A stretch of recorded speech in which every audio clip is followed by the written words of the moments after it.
গত বৈষম্য বিরোধী ছাত্র আন্দোলনের সময় নারায়ণগঞ্জের সিদ্ধিরগঞ্জে একটি ঘটনা ঘটে। সেখানে আজকে যে বাদী, সেই বাদীর শ্যালক একজন হাফেজ, সেই হাফেজ সুলাইমান, যার বয়স ছিল মাত্র 19।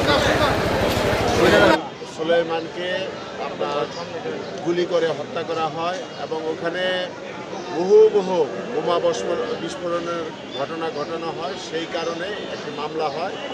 সেই মামলায় আজকে যে সাবেক আইনমন্ত্রী আনিসুল হক, তার নামটা এজাহারে 3 নম্বরে আছে।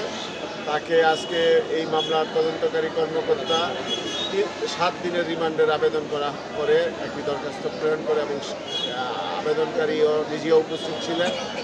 আজকে এই মামলার মধ্যে শুনানি অনুষ্ঠিত হয়। আমাদের senior judicial magistrate Mainuddin Kadir সাহেবের আদালতে শুনানি অনুষ্ঠিত হয়। উভয় পক্ষের শুনানি আনতে এই আসামিকে মামলার সুষ্ঠু তদন্তের স্বার্থে এবং মূল রহস্য উদ্ঘাটনের জন্য এই কারা অস্ত্রগুলি সরবরাহ করছে এবং এই কারা হুকুম দিছে এই সকল বিষয় উদ্ঘাটনের জন্য তাকে 4 দিনের পুলিশ রিমান্ড মঞ্জুর করেছে। তো আশা করি এই রিমান্ডের মাধ্যমে এই মামলার যে মূল রহস্য, সঠিক তথ্য সেটি উদ্ঘাটিত হবে।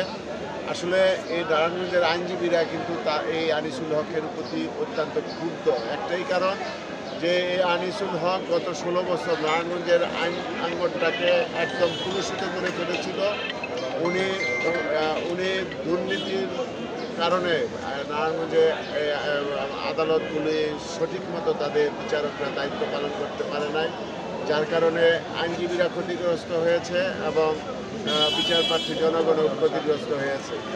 আরও ক্ষুব্ধ নারায়ণগঞ্জ জেলা আইনজীবী সমিতিতে উনি মন্ত্রী থাকাকালীন এখানে এসেছিলেন। আইসা 1 কোটি টাকা অনুদান দেওয়ার ঘোষণা দিয়ে গেছিল, সেই টাকাটাও সে ওই সময় দেয় নাই, যার কারণে আইনজীবীরা তার প্রতি ক্ষুব্ধ এবং সবাই দেখছেন শত শত আইনজীবী তার শুনানিতে অনুষ্ঠিত ছিল। তো যাই হোক, মামলা যেহেতু সে জেলে আছে, এই মামলা তদন্ত হবে। আমরা চাই দ্রুত তাদের বিচার সম্পন্ন হোক এবং তাদের একটা দৃষ্টান্তমূলক শাস্তি হোক।